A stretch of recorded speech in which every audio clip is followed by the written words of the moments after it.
और उसमें जाने के लिए हेलो बैंक में अकाउंट है, बैंक में अकाउंट रखने वाली मुस्लिम कम्युनिटी की पूरी तादाद 12% है और सिर्फ 2.6% लोगों को लोन मिला है बैंकों से। ये आंकड़ा बताता है कि आर्थिक रूप से गुजरात में कितने मुस्लिम खुशहाल हैं। ये तो आर्थिक हुआ, और जो वातावरण में दहशत है वो अलग है, वो तो 2002 से पूरा इतिहास ही जानता है। लेकिन जफर अमीन साहब, पूरा 2002 जफर अमीन साहब इतिहास नहीं है। शास्त्री साहब, जफर अमीन साहब को आने दीजिएगा। जफर अमीन साहब, मुजफ्फरनगर दंगों को लेकर अभी सुप्रीम कोर्ट ने जो टिप्पणी की, क्या आप उसे भूल गए? मुजफ्फरनगर में क्या हुआ और खेती काटने के लिए दंगे के बाद कौन गया? अभी सुप्रीम कोर्ट ने क्या टिप्पणी की मुजफ्फरनगर दंगों को लेकर, आप भूल गए? नहीं, वो बिल्कुल नहीं। सुनिए, सुप्रीम कोर्ट ने सीबीआई जांच को खारिज किया। वाह, सुप्रीम कोर्ट राजनीतिक दल अपने तरीके से बुलाना चाहता है। अब देखिए, नहीं, सुन लीजिए, सुप्रीम कोर्ट को अगर यूपी गवर्नमेंट पे भरोसा न होता गुमराह नहीं कर तो वो दोनों जांचें करा देती। उनके दिमाग में विकास की बात उसको भरोसा था, और जिस जगह पे सुप्रीम कोर्ट शास्त्री साहब, जफर अमीन साहब को बोलने दीजिए ना, वहाँ सुप्रीम कोर्ट ने बताया। आज भारतीय जनता पार्टी उनको आगे ले आने के लिए हर तरह करने के लिए बता दें, मुसलमान के बारे में बतावें कि राजनाथ सिंह जी क्यों माफी मांग रहे हैं अगर मुसलमान का वोट नहीं चाहिए, क्यों सर झुकाने को तैयार है मुसलमान के साथ? मुकेश नायक साहब, मुकेश नायक साहब, कोई गलती, मुकेश नायक साहब के अंदर आपको किसने बता दिया कि शाही इमाम अगर घोषणा कर देंगे तो मुसलमान कांग्रेस को वोट देने लग जाएगा?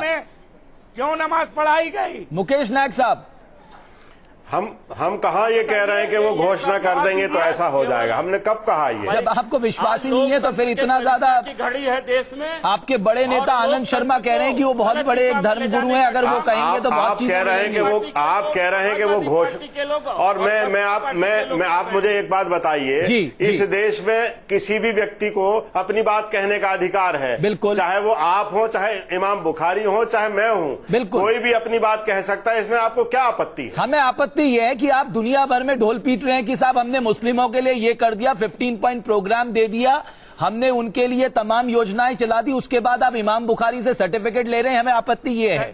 सच्चर कमेटी लागू किया, रंगनाथ ये तो आप पहले भी कमीशन लागू किया, तो जवाब दीजिए ना, आपने दोनों बार जवाब नहीं दिया। सच्चर कमेटी का थोड़ा बीच में ना बोले, मेरी बात सुनिए। मुकेश जी बोलिए। अरे भाई, आप ही के द्वारा गठित हुई थी। मैं ये कहना चाहता हूँ, गठित किया, आपने सम्मान मिला है। आप थोड़ा इन लोगों से कहिए कि भाई ये पूरा देश ये डिबेट देखता है, थोड़ा ये लोग मर्यादा रखें। मुकेश जी आप बोलिए। ये सारे एक साथ ये बोलने लगते हैं। मैं ये कह रहा हूं, अभी आप इतनी देर से बता रहे हैं कि मोदी जी ने अभी अपना घोषणा पत्र तक जारी नहीं किया, और उनके नेता ये कह रहे हैं उनकी जो महान मीटिंगें हो रही हैं उसमें जो वो बोल रहे हैं ये वही उनका घोषणा पत्र है। तो उनका घोषणा पत्र तो बिल्कुल स्पष्ट है। आज उन्होंने कहा गुलाबी क्रांति की बात, उन्होंने फिर इमाम बुखारी और श्रीमती सोनिया गांधी जी की मुलाकात को एक अलग रूप दे दिया। वो अमित शाह को उत्तर प्रदेश में प्रभारी बनाते हैं, वो काशी से चुनाव लड़ते हैं। ये सब क्या है? ये वही गुप्त एजेंडा है जिसके तहत पूरे देश को अंधेरे में ढकेलना चाहता हूं। क्या वाकई देश में इस तरह की राजनीति से आप इंक्लूसिव इंडिया का सपना देख सकते हैं, या ये विभाजन करने वाली राजनीति अमूमन हमें देखने को मिलती है? दुर्भाग्यजनक है कि दुनिया, जब पूरी दुनिया जो है वो एक नए ढंग से सोच रही है अपनी उन्नति के लिए, अपनी प्रगति के लिए, यूरोप से लेकर अमेरिका तक जो वहां चैलेंजेस नए आए हैं, चाहे वो इन्वायरमेंटल हों, क्लाइमेट चेंज के हों, सिविलाइजेशनल जो डेवलपमेंट हैं नए ढंग के, उनको लेकर हों, अपने यहां अभी भी इसी तरह की बातें हो रही हैं। कोई धर्मगुरु बुला लो, कोई ये बुला लो, कोई वो बुला लो, कोई कहता है गुलाबी क्रांति। भी कल मैं सुन रहा था नेता को, लेकिन नरेंद्र मोदी ने टोपी नहीं पहनी। नहीं, लेकिन साहब उनके टोपी पहनने से क्या आपका विकास हो जाएगा? नहीं, लेकिन मेरा ये कहना है कि भारतीय जनता पार्टी जब इमाम बुखारी के सोनिया गांधी से मिलने पर सवाल करती है तो बड़ा हंसी आती है। रामदेव भी तो लगातार, रामदेव की बात छोड़िए, ये तो तमाम धर्म गुरुओं और संतों को और साधुओं का लगातार राजनीतिक इस्तेमाल करती रही है पार्टी। ये कब कहेगी? पंडित नेहरू के खिलाफ करपात्री जी को चुनाव लड़ाया था इस पार्टी के लोगों ने,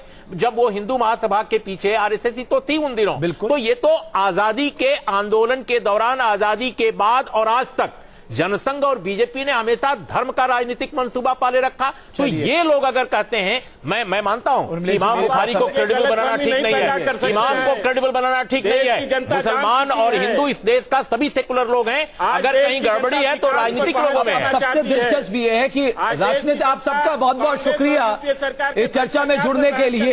अगर इस देश में राजनीतिक दल वाकई विकास की राजनीति करना चाहते हैं, इस देश के भविष्य को संवारना चाहते हैं, यहां के युवाओं को रोजगार देना चाहते हैं, तो उन्हें विकास की राजनीति पे वोट मांगना चाहिए, जाति और संप्रदाय के नाम पे नहीं। बहुत बहुत शुक्रिया। न्यूज नेशन में खबरों का सिलसिला लगातार जारी है।